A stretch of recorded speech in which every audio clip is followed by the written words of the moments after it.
గత 10 ఏళ్లలో ఎన్నడూ లేని విధంగా దావోస్ పర్యటనలో తెలంగాణ రాష్ట్రాన్ని రిప్రజెంట్ చేసి 1,78,950 కోట్ల ఇన్వెస్ట్మెంట్ని తెలంగాణ రాష్ట్రానికి తీసుకొని వచ్చి రైజింగ్ తెలంగాణకి ఒక డైరెక్షన్గా ఒక గేమ్ చేంజర్ లెక్క వ్యవహరించి ముందున్న తెలంగాణ రాష్ట్ర గౌరవ ముఖ్యమంత్రి రేవంత్ రెడ్డి గారికి, అదేవిధంగా ఐటీ శాఖ మంత్రివర్యులు శ్రీధర్ బాబు గారికి, రైజింగ్ తెలంగాణ యావత్ బృందానికి తెలంగాణ రాష్ట్ర ప్రజలందరి పక్షాన, విద్యార్థుల పక్షాన, ముఖ్యంగా తెలంగాణలో ఉన్న యువత పక్షాన ప్రత్యేకంగా మీకు కృతజ్ఞతలు తెలియజేస్తున్నా.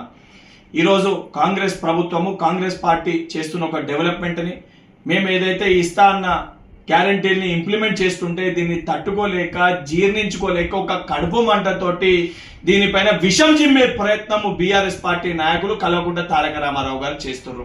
వారి యొక్క కడుపు మంట తగ్గాలి, వారి యొక్క జీర్ణించుకునే తత్వం పెరగాలనే ఉద్దేశంతో డైజెస్ట్ ద గ్రోత్ అనే ఒక క్యాంపెయిన్ రన్ స్టార్ట్ చేస్తూ ఈరోజు ఈనో బాక్స్ ని, ఈనో ప్యాకెట్లని కల్వకుంట్ల తారక రామారావు గారింటికి, కల్వకుంట్ల చంద్రశేఖర్ రావు గారింటికి నేను కొరియర్ చేస్తున్నా.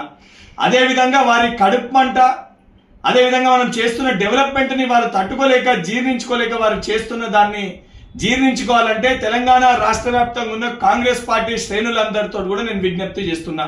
ఈ ఈనో డబ్బాల్ని, ఈనో ప్యాకెట్లని కేసీఆర్ గారికి, కేటీఆర్ గారింటికి, అదేవిధంగా బీఆర్ఎస్ పార్టీ నాయకులు ఎవరైతే జీర్ణించుకోలేకపోతున్నారో వారికి కొరియర్ చేయండి. కనీసము మనం చేస్తున్న డెవలప్మెంట్ ని జీర్ణించుకునే తత్వాన్ని ఈనో ప్యాకెట్ల ద్వారా వారు కొంచెమన్నా జీర్ణించుకుంటారు.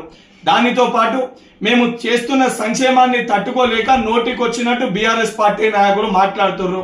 కేటీఆర్ గారు ఏది పడితే అది ఒక ట్విట్టర్ పిట్ట లెక్క ట్విట్టర్లో ఏది పడితే అది పెడతారు. బిడ్డ, ఏదైతే తెలంగాణ రాష్ట్రాన్ని అభివృద్ధి పదంలో ముందుకు తీసుకెళ్లడమే మా ప్రభుత్వ ధ్యేయము, మా ప్రభుత్వ లక్ష్యము. దాన్ని అడ్డుకునే ప్రయత్నం చేసినా, మా కాళ్ళల్లో కట్టెలు పెట్టే ప్రయత్నం చేసినా గుడ్డలు కూడా తీసి కొట్టే పరిస్థితి ఉంటుందని చెప్పని కల్వకుంట్ల తారక రామారావు గారిని, బీఆర్ఎస్ పార్టీ నాయకులని హెచ్చరిస్తున్నా.